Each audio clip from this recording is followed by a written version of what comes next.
Janna here, Brand Director with Bernzomatic. I'm going to talk you through how to choose the right torch for your project. So start with your project. If it is a small project, let's think about maybe using a butane torch like this one that has a small precision flame, lower heat output, and it has a lower in-air flame temperature that would be great for making a quick s'more or putting a finish on a small wood burnt craft project like this one.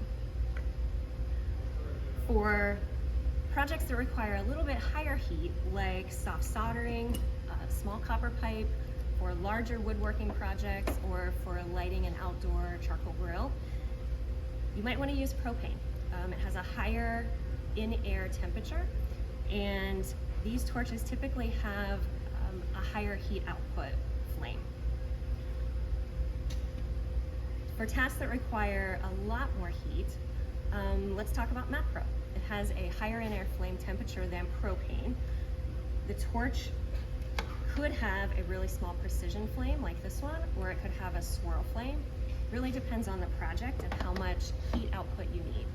But keep in mind, some torches are only designed to run on propane, and you should not use those with Pro. A few other things to keep in mind are if you need to use your torch inverted. So if you're going to be working upside down, make sure you're using a torch that's designed for that. Otherwise, it will flare up or flood and the flame will go out. And then two things on just personal preference.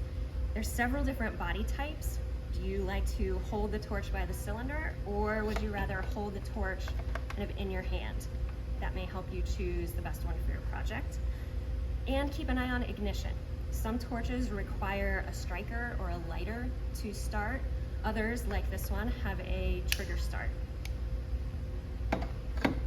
For more details on all of those features and the best torch for your project, visit our torch selector on bernzomatic.com or check the torch packaging.